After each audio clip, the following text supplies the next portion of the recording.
नमस्कार दोस्तों, आप सबका एक बार फिर से स्वागत है हमारे इस यूट्यूब चैनल पे। और आप सबके बीच में ये हमारा दूसरा वीडियो है। इसके पहले वाले वीडियो में मैंने आप सबके साथ अपना स्कोर कार्ड शेयर किया था अपने चारों exam IBPS PO, RRB PO, RBI assistant और RRB क्लर्क। और इस वीडियो में हम बात करेंगे मैथ के स्ट्रेटजी के बारे में कि मैंने वो कौन से रिसोर्सेज से पढ़ के, कौन से टीचर से पढ़ के इतना ज़्यादा स्कोर किया और चारों एग्ज़ाम क्रैक किया। तो वीडियो शुरू करने से पहले एक बात बता दें कि आप इस वीडियो पे आए हैं तो लग रहा होगा कि क्या ये स्पेशल बता देगा। बाकी सब भी तो यूट्यूब पे कई सारी वीडियोज़ हैं ही जो कि अपनी स्ट्रेटजी शेयर करती हैं। तो मैं इस वीडियो में बात करूँगा कि मैथ में मुझको कैसे आउट ऑफ 40 39.75, यहाँ तक कि मेंस में मुझको 35.50 40 में मिले। तो ये सारे स्कोर कैसे आए मैथ में मेरे इतने ज़्यादा, इन सब के बारे में अगर आपको मेरा स्कोर कार्ड देखना हो तो आप इसके पीछे वाले वीडियो में जाके, इस वीडियो के भी लिंक मैं वो स्कोर कार्ड का लिंक शेयर कर दे रहा हूँ जिसमें मैंने अपने स्कोर कार्ड दिखाया है। तो वो सारे आप स्कोर कार्ड देख सकते हैं। फिलहाल में इस वीडियो में हम बात करेंगे कि मैंने मैथ में कैसे इतना ज़्यादा स्कोर किया और मेरे मैथ में स्ट्रेटजी क्या रही। तो सबसे पहला जो काम आपको करना है वो है स्मार्ट स्टडी। हार्ड वर्क तो आप करते ही करते हैं, लेकिन स्मार्ट स्टडी करनी है क्योंकि मैंने पहले ही अटैम्प्ट में, ये मेरा बैंकिंग का पहला अटैम्प्ट रहा था और 6 से 7 महीने में मेरी तैयारी पूरी हो गई। तो कैसे मैंने पहले अटैम्प्ट में किया, तो उसका सिर्फ़ और सिर्फ एक राज है स्मार्ट स्टडी। क्योंकि हार्ड वर्क तो बहुत लोग कर रहे हैं और 2 साल 3 साल से उनका सिलेक्शन नहीं हो पा रहा है। तो अगर आप हार्ड वर्क के साथ साथ स्मार्ट वर्क भी करेंगे तो आपका सिलेक्शन के जो चांसेस है वो बहुत ज़्यादा बढ़ जाएंगे। अब बहुत लोग पूछते हैं कि स्मार्ट वर्क होता क्या है, तो हम इस वीडियो में बताएंगे कि स्मार्ट वर्क क्या है।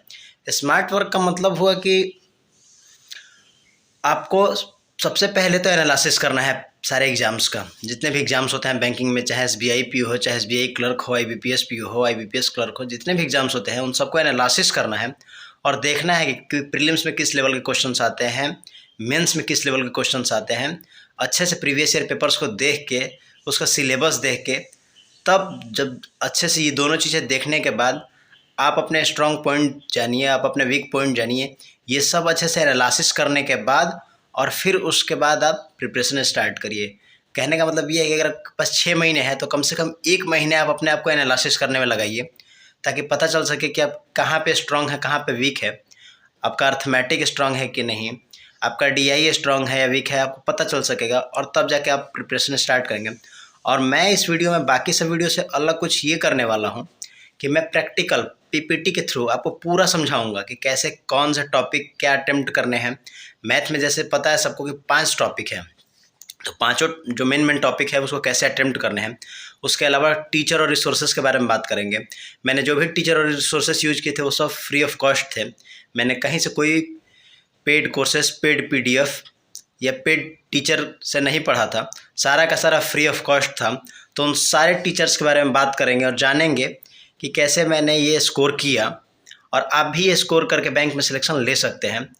और इसके अलावा मैं अगर मॉक टेस्ट की बात करूं तो मॉक टेस्ट हम आगे आने वाले वीडियोज़ में बताएंगे, लेकिन यहाँ मैं आपको थोड़ा सा मॉक टेस्ट के बारे में बता दूं कि अगर आपको मॉक टेस्ट देना है तो मुझे जो सबसे अच्छा मॉक टेस्ट लगा वो ओलिव बोर्ड और प्रैक्टिस मॉक का लगा, क्योंकि दोनों के जो मेंस लेवल के क्वेश्चन आते हैं वो एग्ज़ाम में लगभग सेम आते हैं। तो आप ये दोनों मॉक टेस्ट यूज कर सकते हैं। इसके अलावा चलिए हम चलते हैं अपने PPT पे और वहाँ जानेंगे पूरा स्ट्रेटजी, उसके साथ साथ कि कौन से टीचर रहें, क्या रिसोर्सेस रहें, और वहाँ पे पूरा प्लानिंग मैथ का समझाएंगे।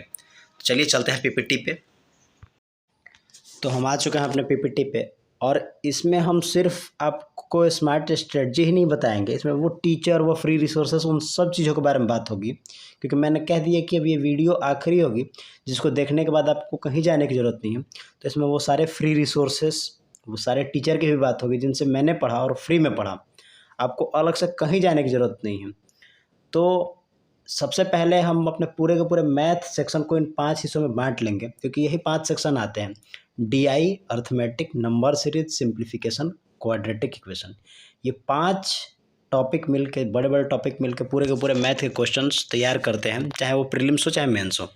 इनमें जो 2 पोर्शन होता है जो कि स्कोरिंग पार्ट है, एक तो DI और एक अर्थमेटिक, ये दोनों स्कोरिंग पार्ट है। और ये दोनों स्कोरिंग पार्ट के लिए टीचर कौन कौन से चाहिए होंगे, तो अर्थमेटिक के लिए आप अभिनय शर्मा सर को फॉलो कर सकते हैं जो कि सबसे बेस्ट टीचर हैं। वैसे तो ये SSC के टीचर हैं, बट एसएससी हो चाहे बैंकिंग हो, क्वेश्चंस तो वही आने हैं। तो अभिनय शर्मा सर को अर्थमेटिक के लिए आप उनको फॉलो कर सकते हैं, और प्रैक्टिस के लिए आशीष अरोड़ा सर, क्योंकि आशीष अरोड़ा सर के डीआई जो होते हैं वो बहुत अच्छे लेवल के होते हैं और उनकी क्वालिटीज़ बहुत अच्छी होती हैं। तो प्रैक्टिस के लिए आप आशीष अरोड़ा सर, और अपने बेसिक्स मजबूत करने के लिए, क्योंकि अर्थमेटिक में सबसे ज़्यादा पहले आपको बेसिक ही मजबूत करने पड़ेंगे, तो उसके लिए आप अभिनय शर्मा सर को फॉलो कर सकते हैं। ये दोनों ही टीचर बहुत अच्छे हैं। एक तो आशीष अरोड़ा सर, क्योंकि आशीष अरोड़ा सर स्पेशली बैंकिंग के लिए हैं, तो ये थोड़ा सा ज़्यादा क्वेश्चंस के लेवल पे, क्वेश्चन के टॉपिक पे, इन सारी चीज़ों पे थोड़ा सा स्पेशली फोकस करते हैं। और अर्थमेटिक पोर्शन की अगर बात करें तो अभिनय शर्मा सर से बेस्ट कोई नहीं हो सकता। तो ये दो ऐसे टीचर हैं जिनसे मैंने पढ़ा और पढ़ के अपना पूरा का पूरा मैथ तैयार किया। तो ये बात हो गई डीआई और अर्थमेटिक की। अब नंबर सीरीज, सिंप्लीफिकेशन, क्वाड्रेटिक के लिए तो एक क्वाड्रेटिक बहुत ईजी होता है। क्वाड्रेटिक के लिए एक शॉर्ट ट्रिक्स होता है, मैं भी अपने इस चैनल पे आगे आने वाली वीडियोज़ में वो ट्रिक्स के बारे में बता दूंगा, या फिर और भी आपको यूट्यूब पे बहुत सारे टीचर मिल जाएंगे जो कि क्वाड्रेटिक इक्वेशन आपको सेकेंडों में सॉल्व करना सिखा देंगे। सिंप्लीफिकेशंस बचा, और नंबर सीरीज, इन दोनों के लिए क्या क्या करना पड़ेगा, और अर्थमेटिक कैसे आपका ईजी हो जाएगा, अर्थमेटिक करने से पहले आपको क्या करना पड़ेगा, इन सारे चीज़ों पर बात करेंगे। तो चलिए दूसरे पीपीटी पे चलते हैं। सबसे पहले तो आप सिलेबस देख लीजिए। जो मैंने 5 हिस्से बताए थे उसमें अर्थमेटिक में से जितने भी पोर्शन है ये सब के सब अर्थमेटिक के हैं, और इन सबको आप बहुत अच्छे से प्रिपेयर करिए, क्योंकि लग रहा होगा आपको प्रीलिम्स में इतने ज़्यादा ये वैल्यू नहीं रखते हैं, लेकिन यकीन मानिए मेंस में इनसे ज़्यादा वैल्यू कोई नहीं रखता। क्योंकि मेंस में अगर जिसने डीआई और अर्थमेटिक अच्छे से कर लिया उसका सिलेक्शन होने से कोई नहीं रुक सकता। तो आपके अर्थमेटिक के बेसिक जितने ज़्यादा कंप्लीट होंगे, जितने अच्छे से कंप्लीट होंगे, उतने ही आप अच्छे से मेंस क्रैक कर पाओगे। क्योंकि प्रीलिम्स में अच्छे स्कोर कर लेना ही बहुत बड़ी बात नहीं है, मेंस में भी अच्छे स्कोर के साथ पास होना होगा, तभी जाके जॉब मिलेगी। और हम लोग का जो अल्टीमेट गोल है वो जॉब लेना ही है, केवल प्रीलिम्स निकाल के झंडे गाड़ना नहीं है। तो ये सब जो मैंने सबसे पहला बात क्या बताया था कि सिलेबस देखना है और प्रीवियस ईयर क्वेश्चंस देखने हैं। तो सिलेबस में आपके सामने सिलेबस रख दिया है, और सिलेबस को 5 हिस्सों में बांट भी दिया है। इसके पहले वाले आपको पीपीटी में दिख गया होगा, वो 5 पार्ट में बांटा हुआ था, और उन टीचर के बारे में बात किया जिनसे पढ़ के आप ये सारी चीज़ें, और उनके रिसोर्सेज सारे के सारे फ्री में अवेलेबल हैं, जो कि उनके चैनल पे आपको मिल जाएंगे। तो वहाँ से आप तैयार कर सकते हैं, और जो भी चीज़ें ज़रूरी लगेंगी वो मैं भी बताऊँगा खुद से सामने से आके। तो मैथ्स का प्रिपरेशन स्टार्ट करने से पहले कुछ जो छोटी छोटी चीज़ें हैं जिनको आपको तैयार करना ही पड़ेगा, वो कौन कौन सी चीज़ें हैं। तो चलिए आगे देखते हैं। पहला तो फ्रैक्शन और परसेंटेज, ये आपको दिख रहा होगा बहुत सिंपल, लेकिन ये एग्ज़ाम में बहुत रोल प्ले करता है। जैसे एग्ज़ाम में देगा 33.33, मिक्सचर एंड एलिगेशन में कुछ भी आ गया तो उसको आप परेशान हो जाएंगे चेंज करते समय। लेकिन जब आपको याद होगा कि 33.33 को 1/3 कहते हैं, तो उतना टाइम नहीं लगेगा, आप आसानी से क्वेश्चन को सॉल्व कर लेंगे। 11.11 को 1/9 में बदलते हैं, बदल के 1/9 आता है। अगर ये आपको पहले से याद हो तो चीज़ें उतनी मुश्किल नहीं होंगी जितनी होनी चाहिए।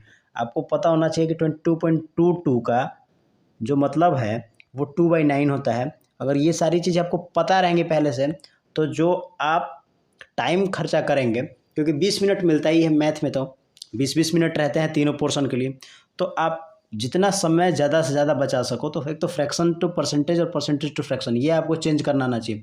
उसके लिए मैंने पीपीटी शेयर कर दी है, इसके आगे वाले भी पीपीटी मैंने शेयर कर दी है ताकि आपको दिख जाए। ये सारे वैल्यूज़ आपको याद होने चाहिए, ताकि एग्ज़ाम में कम से कम टाइम में आप चीज़ों को सॉल्व कर पाओ, ताकि ज़्यादा से ज़्यादा समय बच सके। क्योंकि जितना ज़्यादा से ज़्यादा समय बचेगा, उन सारे समय को आप ले जाकर डीआई और अर्थमेटिक पे लगा पाओगे। ये सिंप्लीफिकेशन के लिए भी बहुत ज़रूरी है। ये सारी चीज़ें आपको आनी चाहिए, fraction to percentage, percentage to fraction. ये मैंने 3 पीपीटी आपके लिए बनाई थी, इसको कर लोगे तो बस बहुत है। इसके अलावा आपको स्क्वायर 1 से लेकर 50 तक बिल्कुल याद होना चाहिए, बिल्कुल मुंह पे होना चाहिए। जैसे आपसे 36 का कोई पूछे तो आपको याद होना चाहिए कि 1296 होता है। 37 का पूछे कोई तो 1369 होता है। 47 का पूछे 2209 होता है। ये आपको पूरा याद होना चाहिए। 1 to लेकर 50 तक स्क्वायर, और 1 से लेकर 30 तक क्यूब, ये दोनों चीज़ तो बिल्कुल ही याद होना चाहिए। क्योंकि इसका आपको यूज़ कहीं नहीं दिख रहा होगा, लेकिन इसका सबसे बड़ा यूज़ सिंप्लीफिकेशन में है। सिंप्लीफिकेशन में इसको सबसे ज़्यादा आपको यूज़ देखना होगा, और सिंप्लीफिकेशन ही एक ऐसा टॉपिक है एग्जाम में जिसको आप अगर जल्दी से जल्दी कर लो तो वो सारा समय आप अर्थमेटिक और डीआई पे दे पाओगे। तो कोशिश ये रहनी चाहिए कि सिंप्लीफिकेशन, क्वाड्रेटिक इक्वेशन और नंबर सीरीज, इन तीनों से जितना आप समय बचा पाओ वो सारा का सारा डीआई और अर्थमेटिक पे दे पाओ। तो ये रहा सारा का सारा सिलेबस और उसको करने का तरीका। अब बात करेंगे कि करेंगे कैसे। अभी और भी बात करेंगे, पहले आ जाते हैं कि करेंगे कैसे। आपको करना क्या क्या है, डीआई डेली 10 करने हैं इजी लेवल के, जो डेटा इंटरप्रिटेशन के क्वेश्चंस होते हैं जिसमें 5-5 का सेट आता है, तो मतलब 50 क्वेश्चन आपको इजी लेवल के करने हैं, 5 मॉडरेट करने हैं और 3 हार्ड लेवल करने हैं।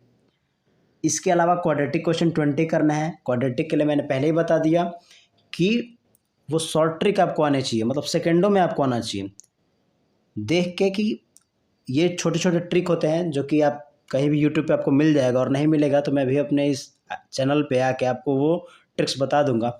और सिंप्लीफिकेशन के कम से कम 50 क्वेश्चन, क्योंकि क्वाड्रेटिक, सिंप्लीफिकेशन और नंबर सीरीज, ये 3 ऐसे टॉपिक है जिनको आप जितनी जल्दी निपटाओगे उतना एग्जाम में टाइम बचेगा और डीआई और अर्थमेटिक पे आप लगा पाओगे। तो इन तीनों के लिए मैंने बता दिया। सिंप्लीफिकेशन के लिए कि आपको स्क्वायर याद होना चाहिए, क्यूब याद होना चाहिए, और इसके अलावा fraction to percentage, percentage to fraction, ये याद होना चाहिए, क्योंकि कई बार दे देता है ऐसे ऐसे क्वेश्चन जिनमें परसेंटेज टू फ्रैक्शन और फ्रैक्शन टू परसेंटेज का यूज होता है सिंप्लीफिकेशन में। तो इन तीनों को जितना जल्दी आप तैयार कर पाओ उतना ही टाइम आप अर्थमेटिक और डीआई में दे पाओगे।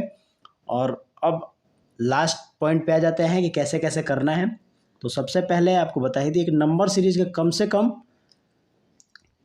10 पैटर्न, जिसमें आपको पता होगा कि स्क्वायर आता है, गैप होता है, सब्ट्रैक्ट होता है, प्लस का होता है, माइनस का होता है, स्क्वायर में गैप आते हैं, क्यूब में गैप आते हैं, स्क्वायर में +1 करके, स्क्वायर में +2 करके, कुछ भी हो सकता है। क्यूब दे दिया, वो कुछ भी दे सकता है, ऑड नंबर का, प्राइम नंबर का, प्राइम नंबर में एक छोड़ के कितने भी पैटर्न हो सकते हैं। तो कम से कम अलग अलग पैटर्न आप यूट्यूब से अलग अलग रिसोर्सेज से ढूंढो और उनको करो, और नंबर सीरीज को इस तरीके से प्रैक्टिस करो। और उसके अलावा सिंप्लीफिकेशन के 50 क्वेश्चन जो कि आपको गूगल पे आसानी से मिल जाएंगे, खाली आप सिंप्लीफिकेशन PDF फ्री ऐसा लिख के, सिंप्लीफिकेशन फॉर बैंकिंग PDF लिख के ऐसा सर्च करो तो वो आपको वहाँ मिल जाएंगे।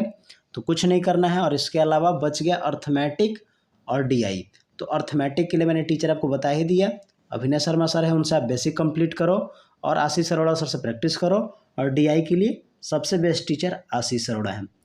और इन सब के अलावा सबसे ज़रूरी चीज़ कि ये सब करने से पहले आप प्रीवियस ईयर क्वेश्चन अच्छे से देख लेना, ताकि जल्दी से जल्दी आपका जो प्रिपरेशन है वो हो पाए। कुल मिला जुला के बात ये है कि आपको 6 से 7 महीने में अगर अपना प्रिपरेशन पूरा करना है तो फिर स्मार्ट स्टडी तो करनी ही पड़ेगी, और उसके लिए मैंने जो जो चीज़ें बताई वो आपको करना ही पड़ेगा। तो ये यहीं पे हम वीडियो ख़त्म करते हैं, और इसके बाद मैं रीजनिंग और इंग्लिश और जीए के भी स्ट्रेटजी लेके आऊँगा कि कैसे मैंने उसमें भी तैयारी की थी। फिलहाल मैथ मेरा सबसे स्ट्रॉन्ग सब्जेक्ट है और इसमें मेरे स्कोर हमेशा बहुत ज़्यादा आते रहे हैं, तो इसलिए मैंने सोचा कि सबसे पहले इस सब्जेक्ट के बारे में बताया जाए, और पूरा का पूरा मैंने आपको स्ट्रेटजी बता दिया है। और आप अगर इसको फॉलो करते हैं तो पॉसिबल है, पॉसिबिलिटी है, पूरी की पूरी मैक्सिमम पॉसिबिलिटी है कि आपका सिलेक्शन हो जाए। तब तक के लिए आपका बहुत बहुत धन्यवाद, और कमेंट सेक्शन में ज़रूर बताएं कि ये वीडियो आपको कैसा लगा।